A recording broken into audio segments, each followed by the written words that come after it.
네, 지난주에 식탐 윤석열로 굉장히 화제가 된 분입니다. 법무부 전 감찰관이신 류혁 변호사님 저희 스튜디오에 나와 계십니다. 어서 오십시오. 예, 안녕하십니까. 네, 네. 잘 지내시고 계시죠? 예. 잘 지내고 조용히 지내고 있었는데 갑자기 라디오 예. 인터뷰로 다시 한번 세간의 중심이 되셨습니다. 제가 원하던 바가 아니었는데 그렇게 돼버렸습니다. 예. 이른바 이제 내란 속의 윤석열의 구치소 생활이 어떤가? 왜냐하면 저희들이 그분이 막 그 속옷 난동, 이런 의자 난동 이런 걸 보지 않았습니까? 네네. 그래서 지금 참회하는 마음으로 잘 지내고 있는 것인지 아니면 어떤가 했더니 뭐 반찬 투정에 뭐 예. 아이고, 실제 어떻게 하기 때문에 그런 교도관들이 어떤 모욕감을 받고 있는 겁니까? 제가 뭐 들은 얘기를 말씀드릴 수밖에 없고요. 뭐 제가 최근 들어서 어떻게 좀 모임 같은 데에서 이렇게 네. 예전에 제가 감찰관이었다 보니까 그 교도관 분들이나 뭐 각 직렬 분들이랑 좀 친분이 있거든요. 그래서 이제 그분들하고 얘기를 하는 과정에서 나온 것이고 뭐 고생 많았죠. 뭐 제가 이런 식으로 이야기를 했더니 뭐 그냥 웃으면서 이런저런 얘기들을 하더라고요. 그래서 이제 본인이 겪었던 얘기를 하면서 뭐 좀 고생 좀 많았다. 그리고 이제 좀 서운한 감정이 있지 않습니까? 사실 교도관들이 저 뭐 특혜 시비니 이런 거에 휘말려 가지고 일부 뭐 징계를 받기도 하고 막 그러지 않았습니까? 그리고 아마 서울구치소에서 그 감찰관실이나 법무부에서 이렇게 좀 심층 조사를 하는 과정에서 여러 그 교도관들이 아마 고초를 겪은 모양입니다. 그런데 이제 그런 부분에 대해서는 전혀 뭐 봐준 거 아니야? 뭐 이를테면 예, 뭐 무슨 뭐 예를 들어서 뭐도 더 주고 뭐 무슨 뭐 이런 거 저런 거 다 도와준 거 아니야라는 의혹. 그렇습니다. 그 예. 지난번에 뭐 예를 들어 뭐 휴대폰 반입이라던가 예. 뭐 혹은 여러 가지 뭐 그 시간 주거 공간이라던가 문제. 이런 거, 뭐 접견 뭐 무제한 허용이라든가 이런 거 관련해 가지고 많이 조사받았지 않습니까? 그래서 아마 고생들을 많이 하신 것 같은데 그 윤석열 씨하고 이렇게 보면은 면담 같은 걸 하는 과정에서 면담이요. 이게 뭐 재소자와 면담을 하거나 재소자. 그 교사들이 면담을 하는 과정이 있죠. 예. 근데 그런 데서 느꼈던 감정을 이렇게 얼핏 본인이 얘기를 한 것인데 그게 어떻게 좀 하다 보니 그렇게 됐습니다. 뭐 제가 여쭤보니까 뭐 좀 힘들었다. 그리고 좀 어떤 면에서 보면은 자세히 얘기를 안 하려고 들죠. 교도관분들도 직업상. 네. 근데 뭐 정확하게 옮기자면은 뭐 속칭 뭐 진상 손님이라고 해야 될까? 뭐 네? 그런 표현을 진상 손님? 예. 그러니까 본인이 뭐 그렇게 느꼈다고 하니까 제가 뭐라고 얘기를 할 수가 없는 것이고 그래서 구체적으로 왜 그렇게 느꼈는지를 묻는 과정에서 뭐 이 어려움을 겪은 교도관들에 대한 뭐 배려라든가 이런 감정은 없이 본인의 요구 조건이나 그 욕구를 그냥 막 가감 없이 막 그냥 털어놓기만 하니까 뭐 그것 때문에 많이 서운했다 이런 감정을 얘기했던 것 같습니다. 그 과정에서 이제 너무 얘기가 길어지고 사실 저희가 그냥 뭐 친한 사람들끼리 나누는 얘기인데 그 얘기가 너무 길어지는 것 같아서 마무리하는 과정에서 결국 뭐 식탐이 좀 많으신 분인 것 같습니다. 이 얘기가 나왔는데 그 교도관들이 서운한 감정이나 이런 부분들은 다 이제 좀 그렇게 되고 그 말이 어떻게 보면 또 관심을 끌게 된 것 같습니다. 근데 그 자기 때문에 무슨 조사받고 불이익 당하고 뭐 그런 분들이잖아요. 네네. 그리고 사실상 본인과 함께 생활하는 자신을 도와주는 사람들 아닙니까? 네네. 그러면 정말 이만저만한 일로 저 때문에 조사받으시고 고초를 겪으셔서 죄송합니다. 이렇게 해야 인간의 최소한의 도인데 그게 아니라 뭐 부식이 왜 이러냐, 커피 더 달라, 뭐 왜 이렇게 뭐 먹는 게 양이 자기가 또 시켜서 먹으면 되잖아요. 저기도 많이 거친다는데 영치금도. 그러니까 윗사람으로서의 덕목이라고 해야 될까? 사실 뭐 윗사람은 자기가 좀 바라는 게 있더라도 좀 참고 절제하고 그렇죠. 아랫사람에게 양보하고 그런 모습이 있어야 되는데 그런 모습이 거의 잘 안 보여가지고 좀 여러모로 좀 실망스러웠다 이런 얘기는 뭐 이런 얘기를 하는 과정에서 그 얘기가 나온 것 같습니다. 근데 이제 그 안에 갇혀 있으니 더욱더 본인의 욕구는 먹는 걸로 이렇게 그럴 수 있어 보입니다. 사실 그 재판정에서도 뭐 재판이 늦게 끝나서 돌아가면 먹을 게 없다라고 뭐 직접 판사한테도 좀 투덜거리고 그러지 않았습니까? 그런 걸 놓고 보면 빨리 재판 끝내라. 나 빨리 돌아가서 밥 먹어야 먹어야 되는데 이런 건가요? 그런 걸 보면은 뭐 충분히 이해가 갔고 어쨌든 길게 얘기를 나눈 거는 아니었고 전체 얘기는 다른 이야기들을 하는 과정에서 그 얘기가 좀 나왔는데 그게 어떻게 이렇게 된 것 같습니다. 근데 윤석열 측 변호인이 그 감찰관님의 주장은 그 일방적 허위 사실이다라고. 저는 뭐 그렇게 생각하지 않습니다. 뭐 저한테 말씀하신 그 교도관 분이 예. 저한테 뭐 없는 이야기를 지어낼 분도 아니고 예. 그리고 뭐 제가 이야기를 하는 과정에서 뭐 그 이야기가 나온 그 경위라든가 이런 걸 놓고 봐도 예.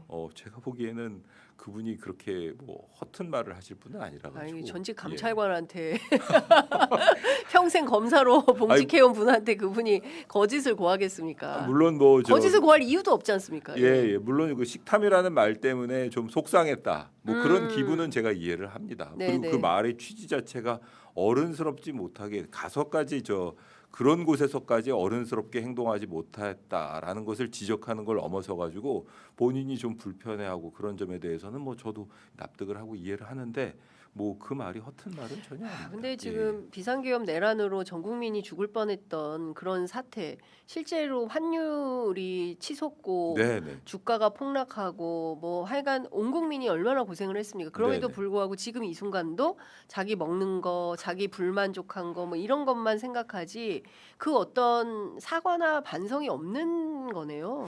그리고 야, 정말. 말씀드리자면은 그냥 그 윗사람으로서의 덕목이 많이 부족했던 사람은 틀림없는 것 같고요. 그런 어려운 상황에서 뭐 본인의 그 본성이라 그래야 되나 그런 게 좀 드러나기 마련인데 그 안에서도 참 여러 사람 힘들게 하고 있구나 이런 생각이 들어가지고 그냥 웃고 마무리했던 것인데 그게 어떻게 이렇게 그 논란거리가 된 것 같습니다. 사실 이제 박성재 장관 그 재판에 네. 1호 이제 그 증인으로 출석하시면서 그때 이제 저희 프로그램에 네. 출연하시고 이번에 또 나오신 건데요. 법정에서도 굉장히 화를 자제하시다가 끝내 이제 그냥 터지셨어요.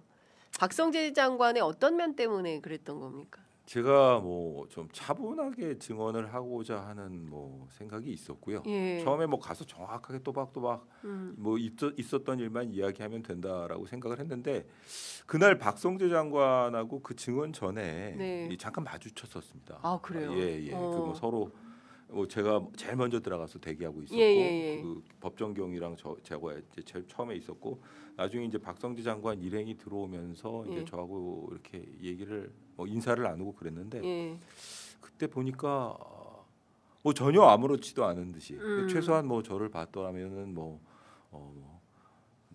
그래야 되나 약간 좀 유감스러운 면이라든가 이런 게 있어야 되는데 아주 그 이진관 부장 앞에서 보여준 태도와는 다르게 아주 뭐 화기애애하고 당당한 모습이라 그래야 될까?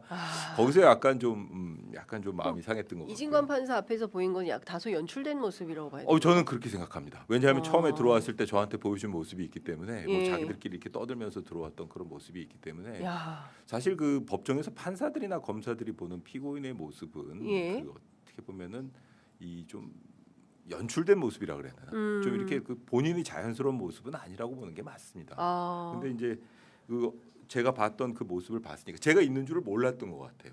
박성재 장관이 그 일행이 들어오면서 세상에. 근데 이제 뭐 그런 점에서 약간 좀 마음이 상했던 것 같은데 그 이후에 이제 변호인 반대 신문 과정이나 이런 데에서 좀 저도 나름대로 좀 화가 나기 시작했고 그런 와중에 이제 좀 박성재 장관뿐만 아니라 그날 당일날 박성재 장관이 보여준 그 계엄 당일날 박성재 장관이 보여줬던 그런 좀 바람직스럽지 못한 모습, 좀 실망스러운 모습 때문에 화가 났던 마당에 뭐 제가 한 30년 동안 직장 생활하면서 겪었던 그 약간 좀 비합리적이고 저를 힘들게 했던 그 윗사람의 모습이 오버랩되기도 하고 이래가지고 한 80% 정도는 박성재 장관에게 대한 뭐 화를 낸 것 같고 좀 20% 정도는 제가 이제 검사 생활하고 직장 생활하면서 겪었던 그 좀 윗분들이 오버랩 돼가지고 이게 좀 제가 좀 윗사람이 그래도 되느냐 이런 걸 지적하는 과정에서 제가 좀 화가 났던 것 같습니다. 그 사실은 이런 것 같아요. 중요한 건 이진관 부장 판사가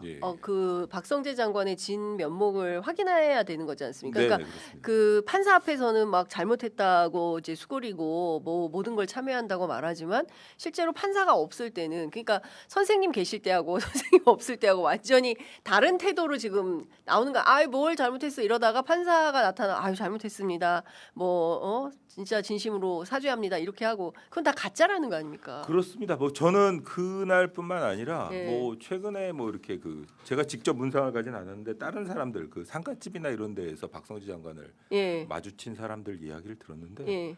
뭐 예전보다 더하면 더했지 뭐 다를 게 없었다라는 취지로 다들 얘기들 하더라고요. 보면은 이제 뭐 그 상가집에서 만난 모습을 보면 예. 본인이 뭐 내란 재판 뭐 피고인이라고 보기는 어려울 정도로 이게 그냥 뭐 이렇게 그럼 자유롭게 후배들하고 얘기를 하더라 뭐 이런 얘기를 듣고 어. 뭐 형님한테 그렇게 뭐 얘기를 듣고도 뭐 전혀 아닌 것 같던데 뭐 이런 식으로 후배들이 얘기하죠. 진짜. 후배들이 있었어요. 형님한테 그렇게 재판정에서 그런 얘기를 듣고도 전혀 무슨 태도가 달라지거나 자기가 잘못했다고 생각 안 하던데 이런 거잖아요. 뭐 그런 식이라고 보시면 될 것 같습니다. 예. 근데 이분이 구속 상태가 아니기 때문에 지금 일상생활을 아무렇지도 않게 다 영위를 하고 있는 거 아니겠습니까? 마치 내란숙의 윤석열 구속 취소되어서 한남동 관저에서 뭐 먹던 술 계속 먹고 무슨 장어 몇백 킬로가 들어가서 네. 회식하고 이런 것처럼 지금 박성재 장관도 그렇게 지내고 아무 일 없는 것처럼 그냥 재판만 받고 지내고 있는 거 아닙니까?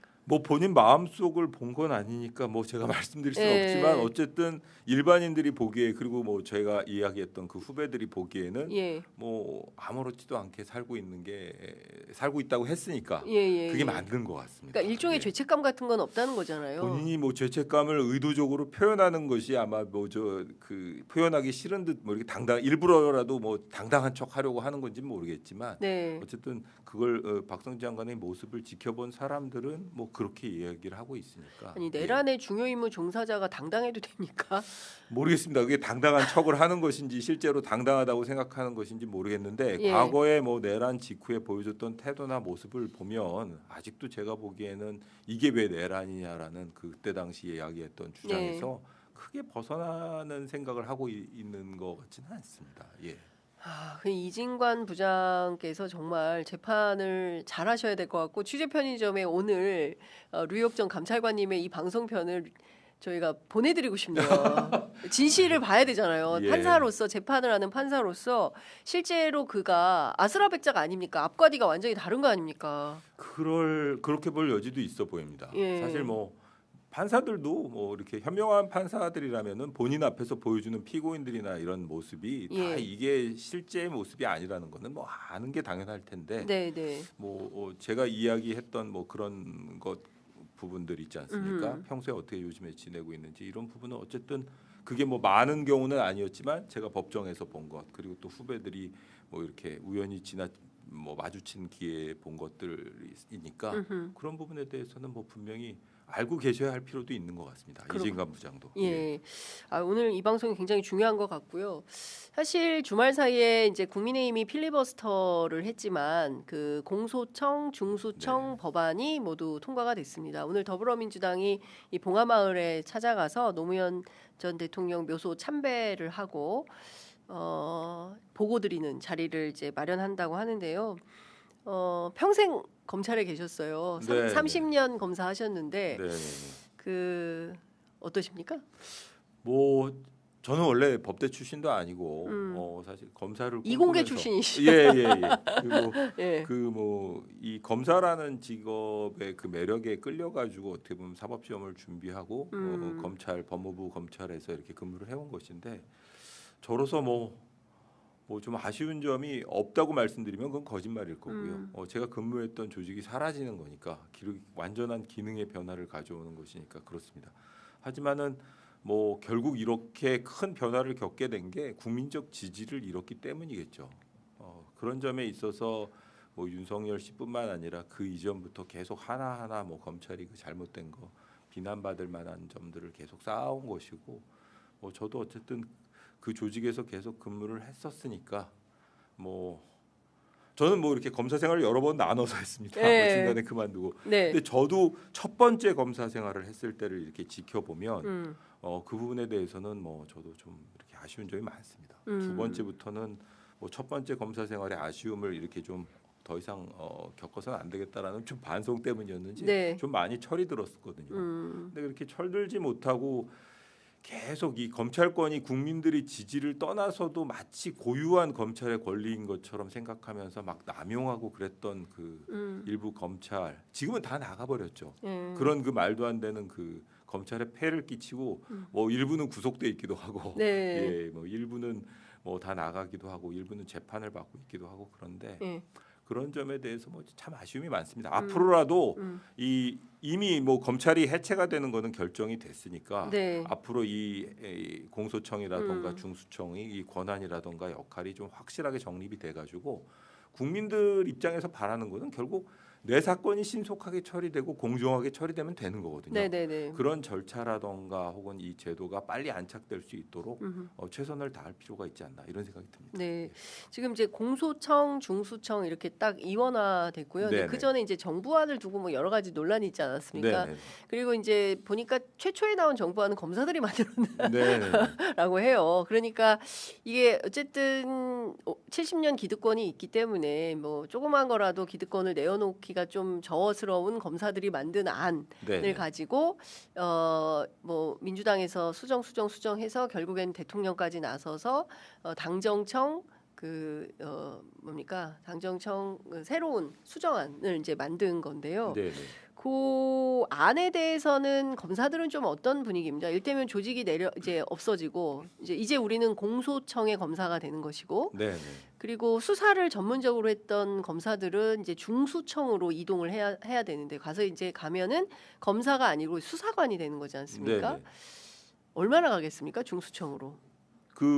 저는 뭐 많은 사람들하고 이야기를 해보진 않았습니다만 제가 같이 근무했던 그 수사관들 중에서 상당 부수 퇴직하지 않고 주로 이제 그 범죄정보 쪽이라던가 실제 수사 일을 많이 했던 그런 수사관들의 경우에는 중수청을 주로 희망하고 있고요. 그다음에 검사들의 경우에는 제가 만난 사람들 중에는 한두 사람 제외하고는 거의 보면은 원래 형사부 검사였던 사람들의 경우에는 본인들의 역할이라는 게 크게 달라질 게 없거든요. 어떤 면에서는 형사부 검사의 경우에는 직접 수사를 완벽하게 포기해야 된다는 건 옛날부터도 얘기를 해왔던 겁니다. 사실 검찰이 그 비난받는 첫 번째 지점이 직접 수사거든요. 과도한 직접 수사권의 행사. 그렇기 때문에 그런 점에 있어서는 뭐 좀 많이 사기가 저하된 건 틀림없습니다. 뭐 어차피 이제 앞으로 우리 역할이 어떻게 되는지 이런 점에 대해서 고민이 없을 수는 없겠죠.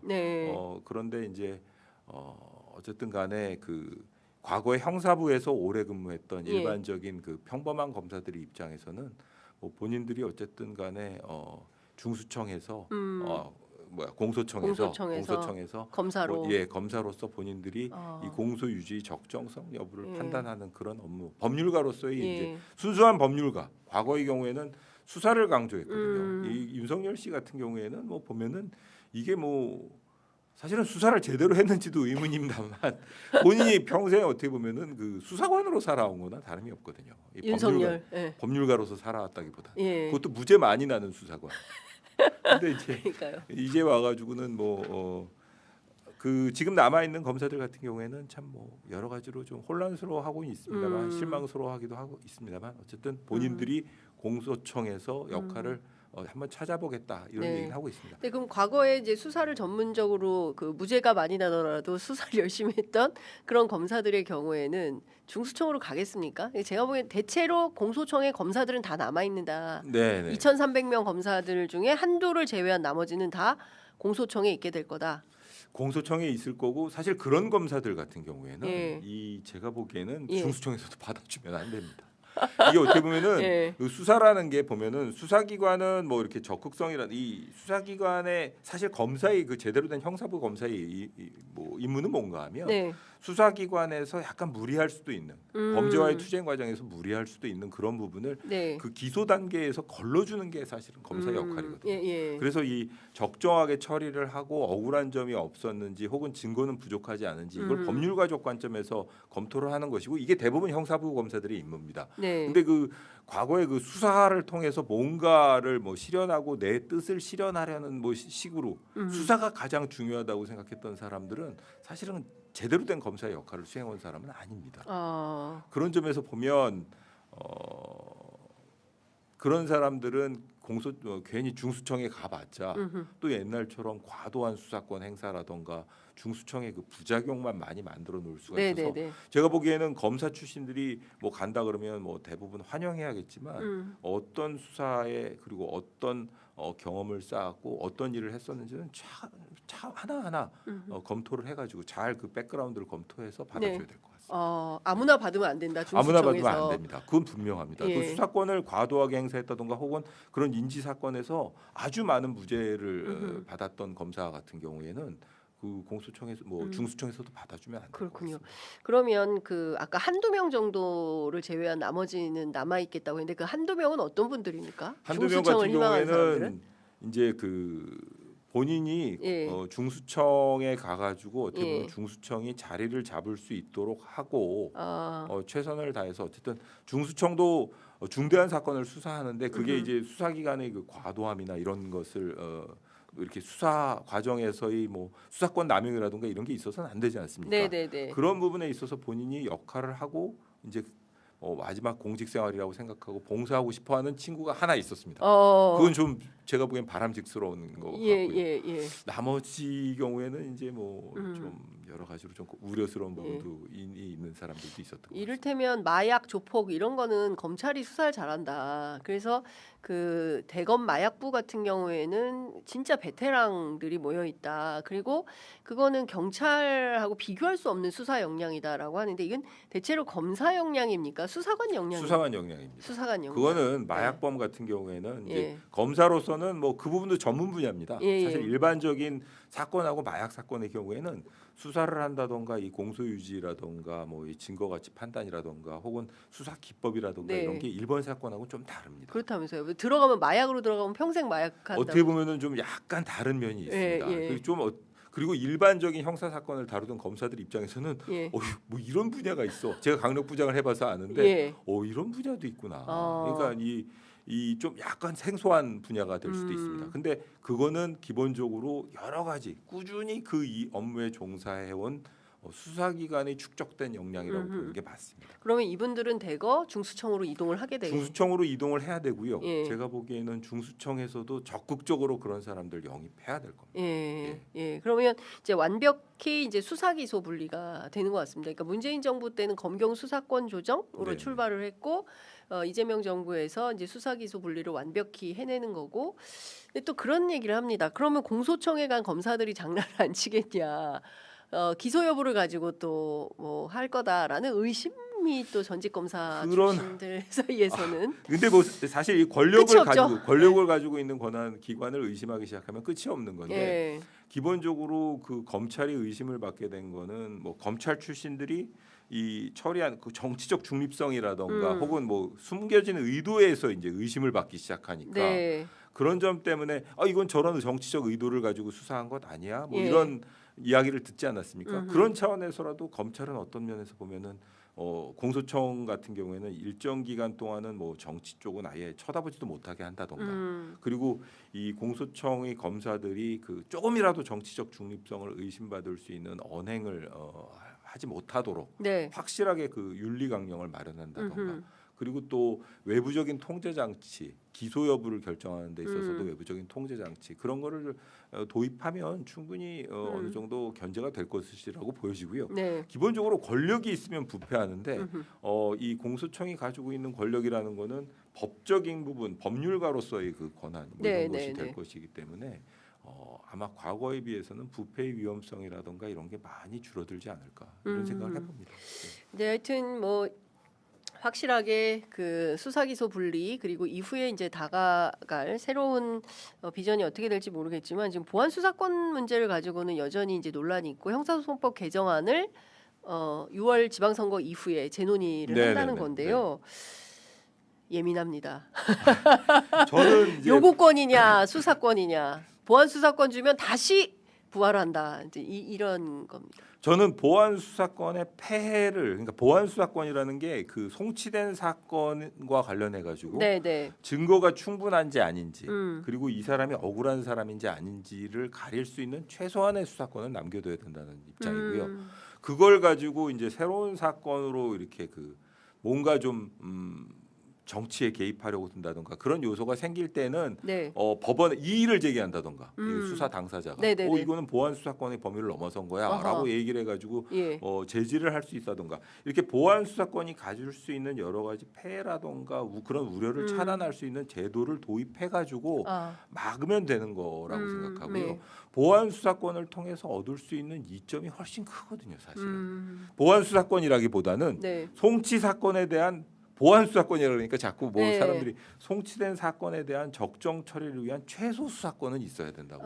적정 처리를 위한 일종의 점검 장치다. 점검 장치죠. 네. 그러니까 자기가 기소하려는 피의자, 구속돼서 송치된 피의자와 면담을 하는 과정에서 이 사람이 억울한 사람이 아닌지 정도의 구류 신문을 하고 그 다음에 경찰이나 이런 수사기관에서 송치한 서류의 진정성 여부를 살펴보고 그리고 나서 이 사람을 적정하게 기소하기 위한 뭐 양형 자료를 수집하고 네. 그렇지 않습니까? 이 사람이 뭐 엄중하게 처벌하기 위해서는 양형 자료 같은 걸 수집해야 되거든요. 네네. 그런 거와 관련된 그 수사권의 범위를 확실하게 엄격하게 제한하고 그 다음에 그 피의자라던가 변호인이 그걸 넘어서 가지고 새로운 사건, 새로운 범죄를 인지해 갖고 수사하려고 하면 바로 이의를 제기해서 법원을 통해서라도 제동을 걸 수 있는 그런 장치를 도입하는 전제 하에서 네. 저는 일정 부분 그런 그 뭐라 그래야 되나 그 송치 사건의 적정성 처리를 위한 보충적인 최소한의 수사권은